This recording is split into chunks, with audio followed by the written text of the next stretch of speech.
जिस फैसले का पूरी कौम को इंतजार था, आज वो फैसला जुमे के दिन, मैंने पिछली कल वीडियो अपलोड की थी, आप जाके चेक कर लें। मैंने बता दिया था कि जुमे के दिन बहुत बड़ा ऐलान होने वाला है।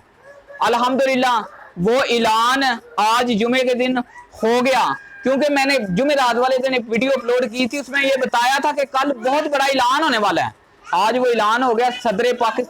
सदर पाकिस्तान, आर्मी चीफ और हमारे चीफ जस्टिस साहब ने एक मीटिंग की थी आज से कुछ दिन पहले, उसका आज रिजल्ट मिल गया। आज लास्ट डे था चीफ जस्टिस साहब का, और उन्होंने आज ये फैसला किया कि जितनी भी पाकिस्तान के अंदर पार्टीज हैं, इनके सबके जो केसेस खोले जाएं। तोशाखाना के अंदर एक घड़ी इमरान खान साहब ने ली थी, इतना बड़ा हंगामा हो गया, 3 साल कैद हो गई, पता नहीं क्या क्या हो गया। अब तमाम लोगों के 75 साल के तोशाखाना के जो तवाइफ थे वो किधर गए हैं, वो केस खुलने लगे हैं। तमाम गिरफ्तारियां अल्हम्दुलिल्लाह नजदीक हैं, तमाम ये सलाखों के पीछे होंगे। बिस्मिल्लाहिर्रहमानिर्रहीम, अस्सलातु वस्सलामु अलैका या रसूलल्लाह व अला आलिका व सहाबिका या हबीबल्लाह। नाज़रीन इकराम, मैं हूं इरफान संधू और आप देख रहे हैं चेयरमैन टीवी। वो फैसला आ गया जिसका इंतजार था।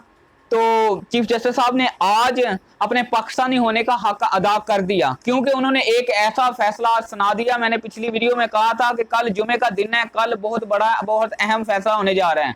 वो फैसला क्या है, वीडियो स्टार्ट करने से पहले मेरी दरख्वास्त है, आप हमारे चैनल पे नए हैं तो जल्दी से चैनल सब्सक्राइब कर लें, बेल आइकन को क्लिक कर लें, ताकि नई आने वाली वीडियो आपको मिलती रहे। ये चैनल आपका है और यहाँ पे इस चैनल पे आपको जो न्यूज अपडेट मिलेगी वो बिल्कुल रियल होगी, फेक नहीं होगी। अल्हम्दुलिल्लाह आप टेलीविजन पे भी चेक कर सकते हैं, यही जो खबरें चल रही हैं। चीफ जस्टिस साहब ने आज फैसला ये सुनाया कि तमाम जितनी भी पाकिस्तान के अंदर ऑल पार्टी जितने भी पार्टी थी जिन्होंने अपने महल बनाए हुए हैं, उनके खिलाफ अब जितने भी केसेस थे वो खोलने का फैसला कर दिया है कि वो ओपन करें। और एफआईए को भी तलब कर लिया, एफबीआर को भी तलब कर लिया, नैब को भी तलब कर लिया। उन्होंने कहा इनके खिलाफ जो भी केसेस हैं वो निकालें और 10 दिन के अंदर अंदर मुझे रिपोर्ट चाहिए इनकी।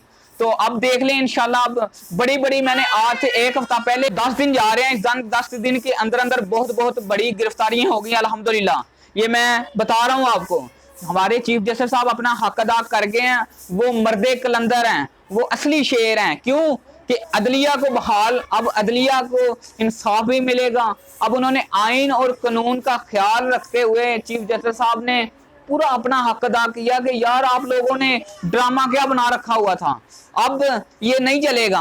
फैसला सुनाया, इस फैसले से बहुत सारे लोग हैं जिनको मर्चें लग गई हैं, जो बाहर बैठे थे वो अब नहीं आएंगे इंशाल्लाह। मैं आपको बताऊंगा अब वो नहीं आएंगे, क्योंकि उनको पता चल गया हम पाकिस्तान, नवाज शरीफ आने वाले थे। अब मैं आपको बता दूं, अगर नवाज शरीफ आ जाएं तो मैं जो आप सजा कहेंगे मैं भुगतने को तैयार हूं। अब नवाज शरीफ साहब नहीं आएंगे, जो जिनके खिलाफ केसेस जो कंटिन्यू होने लगा, मैं आपको उसके नाम लेने लगा हूं। मुराद अली शाह साहब, आसिफ अली जरदारी, मौलाना फजलुर रहमान, राना सनाउल्लाह, उसके अलावा शहबाज शरीफ, नवाज शरीफ, मरियम नवाज, और उसके अलावा बहुत सारे ऐसे लोग हैं जिनके खिलाफ रिन्यू होने लगा केस। तो अब आएगा इस पाकिस्तान में अल्हम्दुलिल्लाह, अब मजा आएगा। जो लोग जिन्होंने ये ड्रामा बना के रखा हुआ था, आज मेरी वीडियो आप देख लें और इंशाल्लाह 1 साल के अंदर अंदर आपको पता चलेगा कि इस मुल्क के अंदर अल्हम्दुलिल्लाह कितना सुकून हो गया है। क्योंकि ये चोर लटेरे डाकू ये सब अब सलाखों के पीछे होंगे और सच्चा बंदा था वो इंशाल्लाह सलाखों के बाहर होगा। तो मिलते हैं नेक्स्ट वीडियो के साथ। आज मेरा वीडियो बनाने का मकसद ही ये था कि आज फैसला सुप्रीम कोर्ट ने किया है, ईमानदारी से किया और अल्हम्दुलिल्लाह पूरी दयानतदारी से किया है। मिलते हैं नेक्स्ट वीडियो के साथ। अगर हमारी वीडियो आप चैनल पे नए हैं तो जल्दी से चैनल सब्सक्राइब कर लें, बेल आइकन को क्लिक कर लें, ताकि नई आने वाली वीडियो आपको मिलती रहे। मिलते हैं नेक्स्ट वीडियो के साथ। अगर वीडियो अच्छी लगे तो कमेंट्स और लाइक लाजमन करना है, बनता है। मिलते हैं नेक्स्ट वीडियो के साथ। अल्लाह हाफिज। पाकिस्तान जिंदाबाद, पाक आर्मी पाइंदाबाद और पाक अदलिया जिंदाबाद। चीफ जस्टिस अता उमर बंदयाल जिंदाबाद।